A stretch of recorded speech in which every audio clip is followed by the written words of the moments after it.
Bismillahirrahmanirrahim. Assalamualaikum warahmatullahi wabarakatuh dan salam sejahtera. Terima kasih kepada pihak media kerana telah hadir pada hari ini untuk sidang akhbar berkenaan dengan pembelian vaksin COVID-19 untuk negara Malaysia. Seperti mana kita sedia maklum, Yang Amat Berhormat Perdana Menteri semalam telah mengumumkan bahawa melalui Jawatankuasa Khas Jaminan Akses Bekalan Vaksin COVID-19 JKJAV yang dipengerusikan bersama oleh Yang Berhormat Datuk Seri Dr. Adham, Menteri Kesihatan dan saya, Kerajaan Malaysia telah memeterai perjanjian perolehan bekalan vaksin COVID-19 seperti berikut. Pertama, melalui fasiliti COVAX bagi mendapatkan bekalan 6.4 juta dos vaksin meliputi 10% populasi Malaysia, disebabkan vaksin yang kita beli di bawah COVAX ini adalah 2 dos, ya, supaya tidak ada kekeliruan.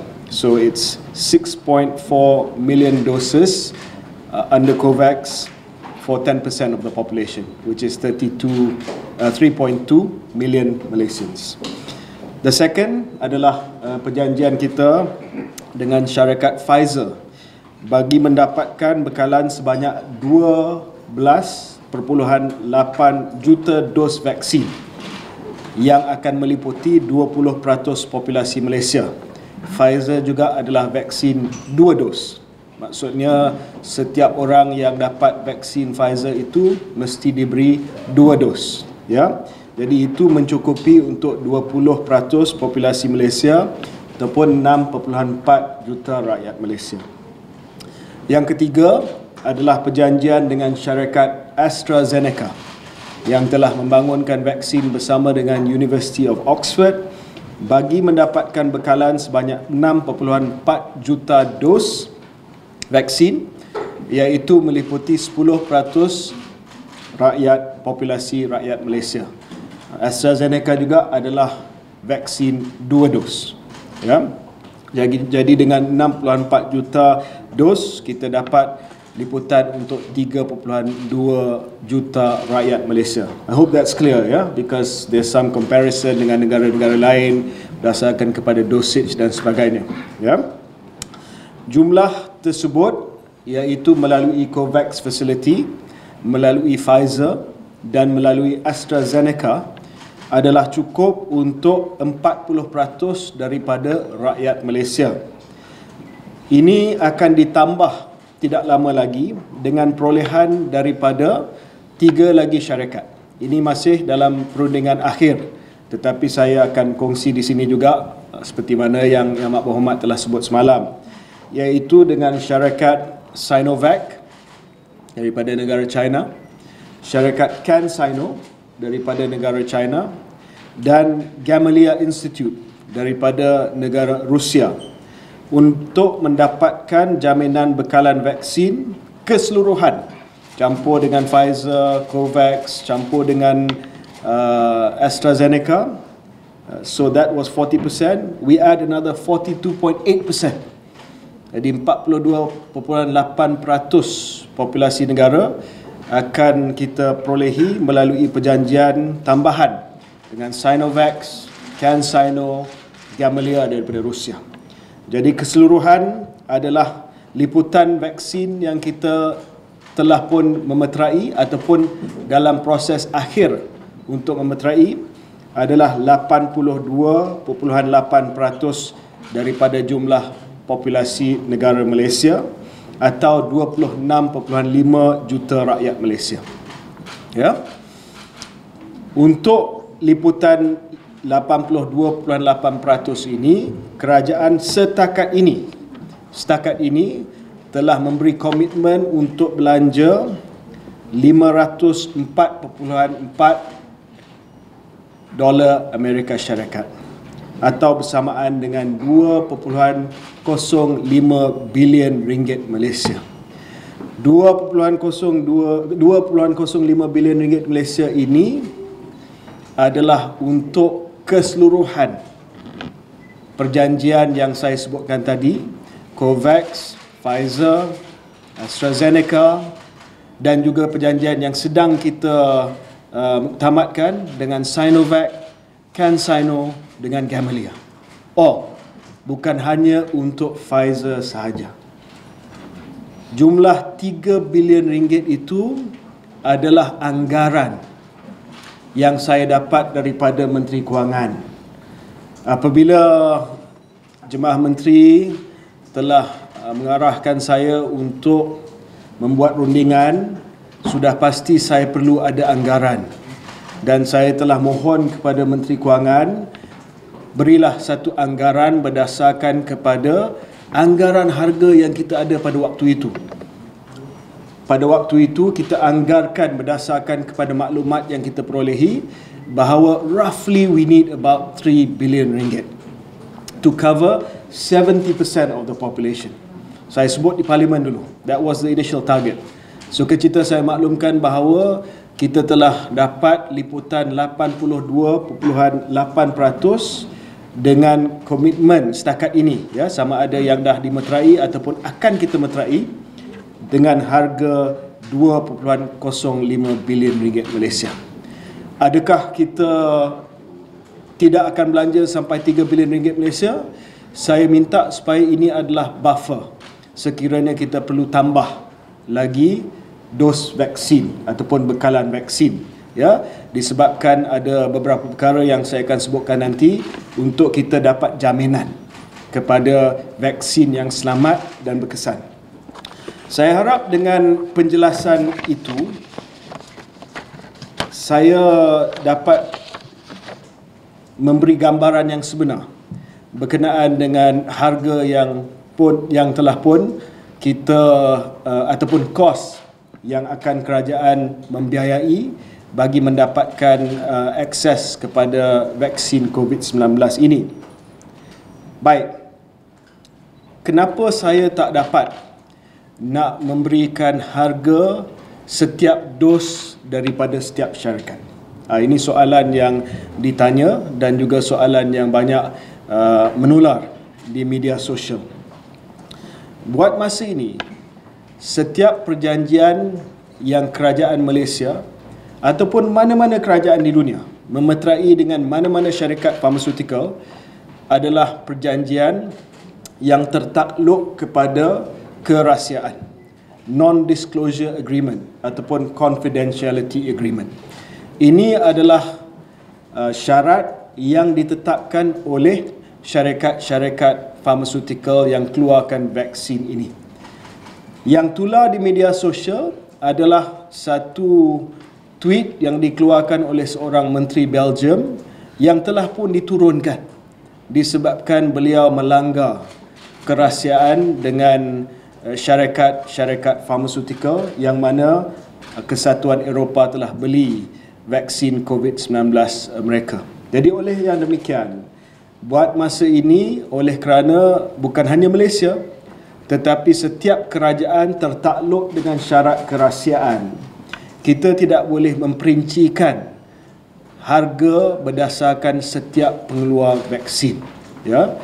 Kalau kita langgar syarat ini, ia akan menjejaskan perjanjian kita dengan syarikat-syarikat yang keluarkan vaksin. Ya, ini adalah syarat mereka, bukan syarat kita. Kalau ikut kerajaan Malaysia, kita nak umum. Kita tidak ada masalah nak umum. Tetapi saya mengambil pendirian untuk menghormati perjanjian dan juga syarat perjanjian tersebut. Sebab yang penting adalah kita dapat bekalan vaksin untuk rakyat kita. Namun demikian, oleh kerana perkara ini telah dibangkitkan dalam perbahasan politik, terutamanya oleh Yang Berhormat Tuan Lim Kit Siang, maka saya telah menawarkan kepada Jawatan Kuasa Kira-kira Wang Negara, PAC, di Parlimen yang dipengerusikan oleh Yang Berhormat Ipoh Timur daripada parti DAP, untuk saya memberi taklimat kepada PAC yang dianggotai oleh ahli-ahli parlimen daripada kerajaan dan juga pembangkang. Dan saya boleh memberi taklimat yang terperinci kepada PAC, termasuklah kos-kos vaksin kita sekiranya PAC boleh terima syarat kerahsiaan, ya, dan mereka mewakili rakyat untuk mendapatkan maklumat secara terperinci. Jadi saya harap dengan adanya penjelasan ini, saya pohon kepada semua pihak, sama ada ahli-ahli parlimen daripada kerajaan atau pembangkang, hatta rakyat sendiri, untuk kita serahkan kepada parlimen, kepada PAC, untuk saya memberikan taklimat, ya, sebab kalau sekiranya perkara ini berlanjutan, saya khawatir bahawa ia akan menjejaskan keyakinan rakyat Malaysia untuk menerima vaksin tersebut. Mereka akan buat andaian, oh, bayar dengan terlalu mahal. Jadi ini akan menyebabkan vaksin hesitancy. Dahlah mereka risau berkenaan dengan keselamatan, dengan keberkesanan, tambah pula ada keraguan berdasarkan keraguan harga yang telah dirundingkan. Cuma saya ingin nyatakan di sini bahawa saya telah dengan Pfizer dan dengan AstraZeneca, kita telah buat rundingan terus dengan syarikat-syarikat tersebut. Direct with Pfizer and directly with AstraZeneca. Harga yang kita terima adalah harga daripada manufacturer, ya, bukannya harga daripada orang tengah, pengedar, tetapi harga daripada Pfizer dan AstraZeneca. Malah hari ini AstraZeneca telah keluarkan kenyataan akhbar yang mengesahkan bahawa Malaysia telah beli at cost dengan harga yang dikeluarkan oleh AstraZeneca. Tidak ada untung daripada AstraZeneca seperti mana komitmen yang mereka telah buat bukan hanya kepada Malaysia tetapi kepada seluruh negara. AstraZeneca has gone on record to say that they are going to sell the vaccines at cost, and they have gone on record today to confirm that Malaysia has indeed bought the AstraZeneca vaccines at cost. As far as the Pfizer cost is concerned, I look forward to presenting the Public Accounts Committee with the exact price that we bought the Pfizer vaccines for. And I would like to assure Malaysians that during the negotiations with Pfizer, with AstraZeneca, and also the coming negotiations that we want to finalize with Sinovac, CanSino, and Gamaleya, I have made it a priority to ensure, one, the safety of Malaysians, and also to protect the financial interests of the country. Saya ingin memaklumkan sedikit berkenaan dengan status perolehan vaksin COVID-19.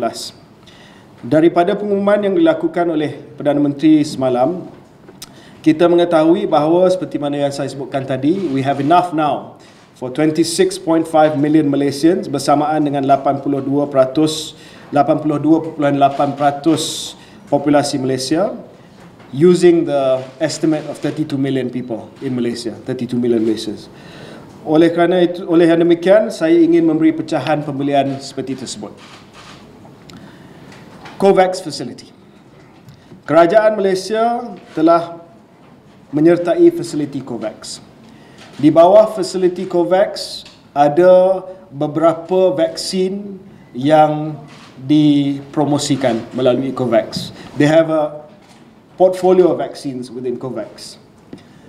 We entered into COVAX di bawah optional purchase agreement. Maksudnya Malaysia menyertai COVAX melalui optional purchase agreement.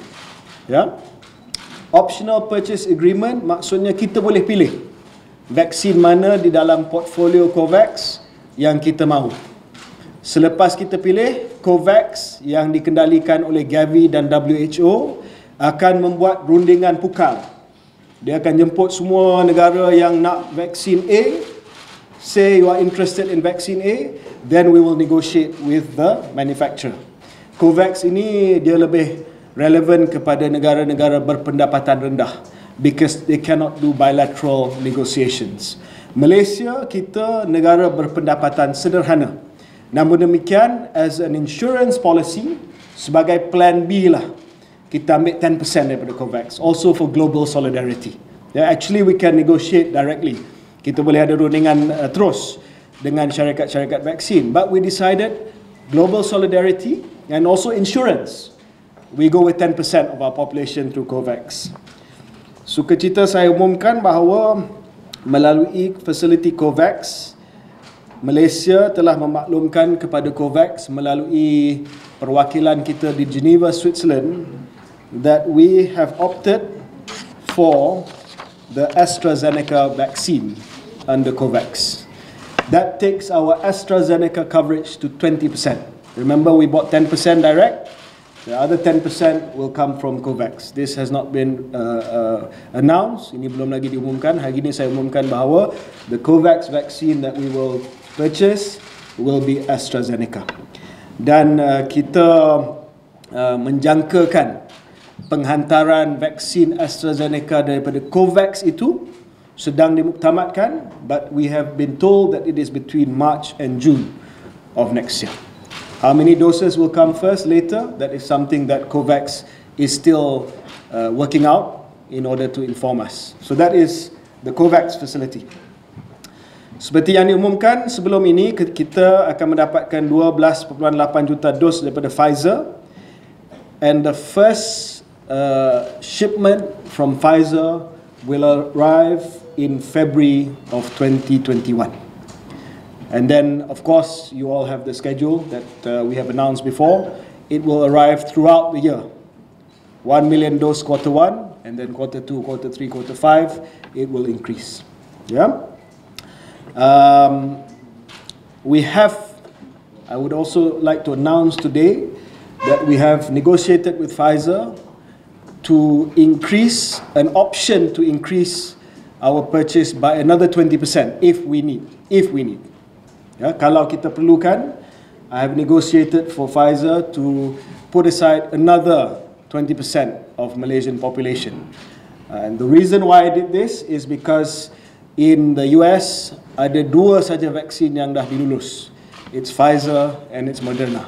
So we know that it's a sure thing. And NPRA is working on the approval right now. So I want to give the option that we can increase the Pfizer order. Yeah? But that is just an option. Kita juga telah menandatangani direct with AstraZeneca, as you know, 10%. Sukacita saya umumkan bahawa melalui perjanjian terus dengan AstraZeneca, Malaysia akan mendapat penghantaran pertama pada suku kedua tahun 2021 pada bulan April ataupun bulan Mei. That will be the direct order from AstraZeneca. Yeah? So that is the COVAX and the direct perolehan secara langsung terus daripada syarikat-syarikat Pfizer dan juga AstraZeneca. Sekarang ini saya nak umumkan perincian berkenaan dengan the other negotiations that we are doing. Saya tidak mahu peluang perolehan vaksin COVID-19 ini hanya melibatkan perolehan pembelian vaksin sahaja. We wanted to use this opportunity to see whether or not we can get value add for our local pharmaceutical companies. Bukan hanya kita beli daripada Pfizer, bukan hanya kita beli daripada AstraZeneca, tetapi kita melihat bagaimana perolehan ini yang melibatkan kos yang begitu tinggi boleh membangunkan industri pharmaceutical di Malaysia juga. Sebagai contoh, negara Indonesia telah memeterai perjanjian dengan Sinovac untuk buat vaksin tersebut di Indonesia. Sama juga dengan negara-negara lain. So we felt that it was important to use the procurement of the COVID-19 vaccines to add value to the local pharmaceutical companies. Tetapi kita tidak mahu berunding dengan syarikat-syarikat yang hanya menjadi middleman, yang hanya menjadi pengedar sahaja vaksin COVID-19. Companies that have come to see me and said, I am the distributor for vaccine A. I will ask them, apa nilai tambah syarikat kamu? Dan kalau mereka hanya sekadar pengedar, that is not enough of a value add. We wanted to see whether or not it can involve manufacturing as well as R&D. Jadi kita telah melihat bahawa 3 lagi perjanjian yang berada di proses perundingan terakhir. Syarikat-syarikat ini memberi nilai tambah kepada pembangunan vaksin negara. Ini termasuklah melakukan proses fill finish. Fill finish ni dengan bahasa kebangsaan adalah pembotolan. Jadi kita beli vaksin itu secara pukal, bawa di sini dan dia melaksanakan fill and finish, pembotolan di negara Malaysia. Ini adalah proses yang penting, ya, sebelum kita dapat kapasiti untuk membangunkan keseluruhan proses pembangunan vaksin. Selain daripada itu, kita melihat juga kepada syarikat yang boleh memberi kerjasama penyelidikan dan pembangunan serta perkongsian dan pemindahan teknologi. With the amount of money that we are paying, we wanted to see which companies are willing to come and invest here. Not just for COVID-19 vaccines, but for other vaccines in the future. Seperti mana yang kita tahu, we have no human vaccine manufacturing capacity. So we decided, yes, we will buy, but can you come here to invest? Can you transfer technology?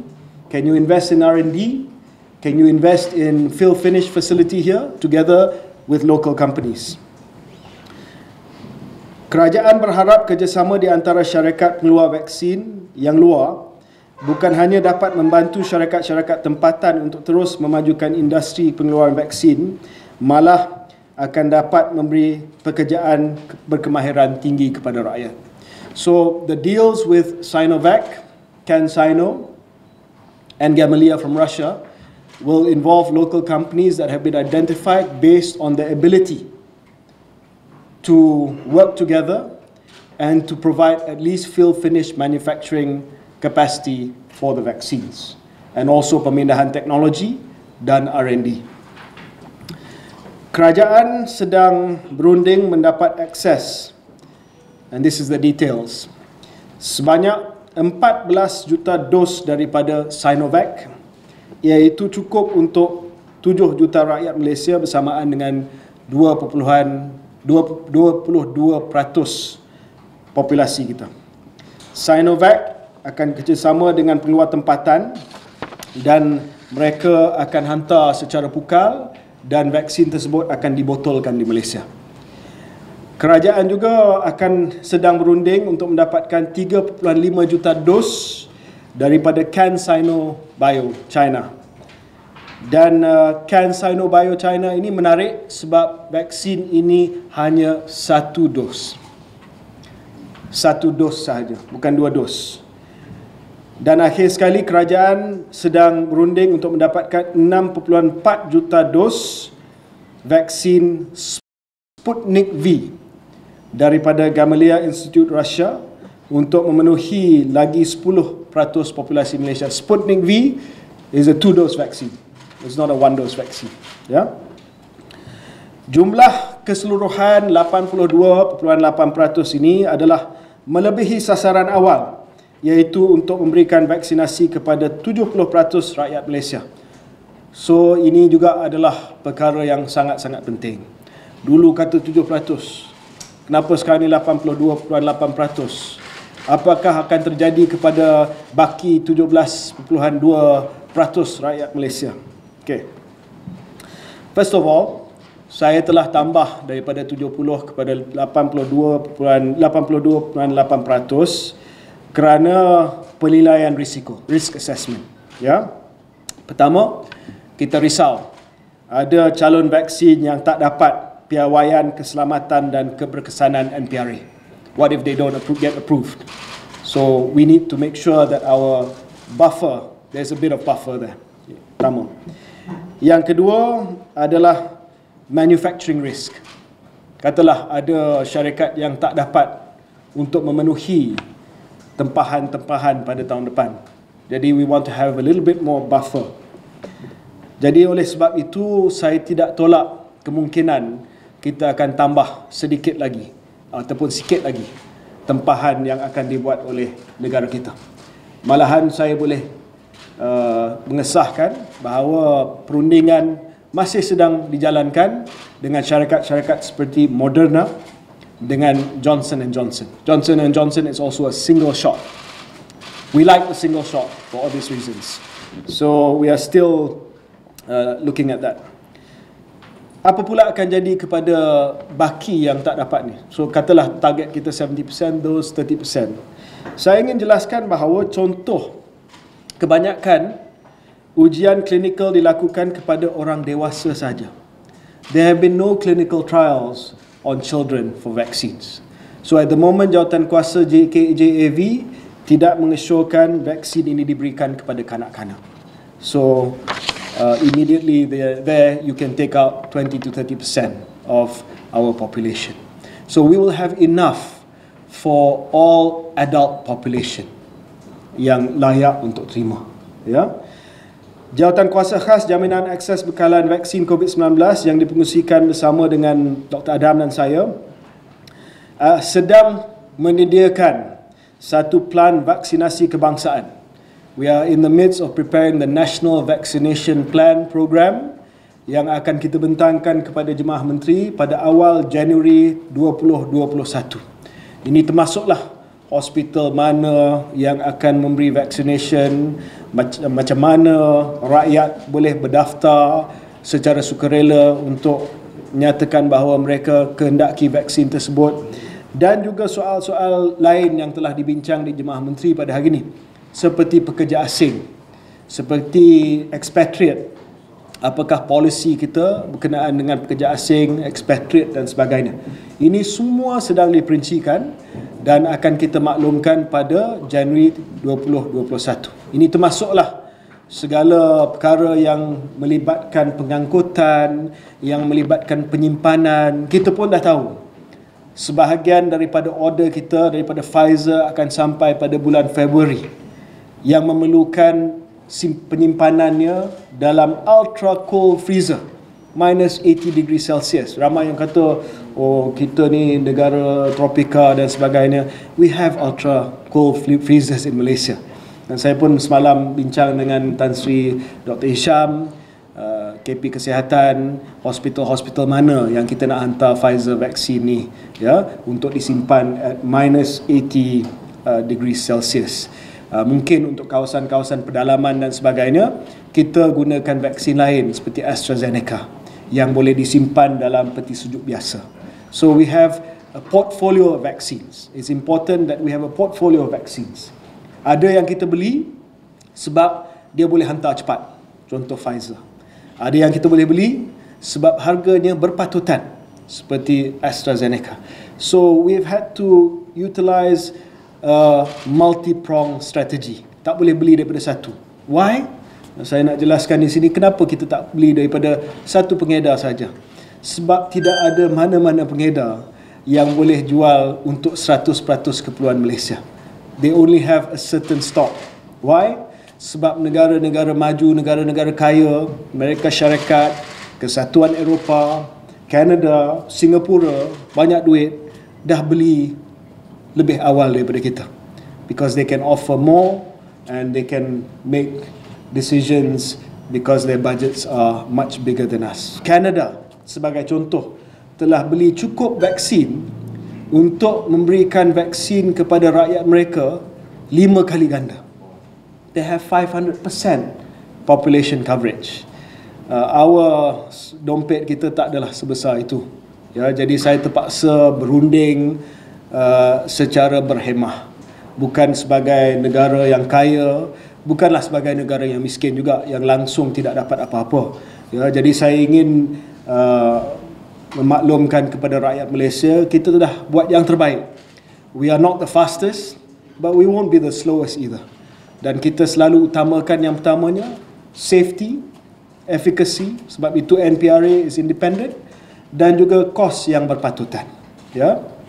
Kita telah berunding daripada satu kedudukan yang bukanlah kedudukan yang kaya, yang boleh berunding dengan dompet yang besar, tetapi juga tidaklah tanpa apa-apa sumber. So I think our plan and our delivery schedule is reasonable. Some people say Singapore has gotten their vaccine already. Yeah, of course Singapore has gotten their vaccine already, tapi Singapura punya kemampuan kewangan berbeza dengan kita. Dan jumlah yang mereka beli pun tidaklah besar macam kita. We have to buy from so many different places. Indonesia telah dapat, tapi Indonesia dapat dalam media sosial, Indonesia pun dapat. Indonesia dapat sebab Indonesia adalah tempat yang dilaksanakan clinical trials. bagi Sinovac punya vaksin sebab tu mereka dapat, dan belum lagi dapat kelulusan daripada Badan Regulatory Indonesia, masih lagi dalam gedung, ya. Jadi itulah yang saya nak sampaikan kepada pihak media. Saya tahu banyak maklumat tadi dan mungkin maklumat tersebut akan dipetik dan akan dicuba ditafsirkan.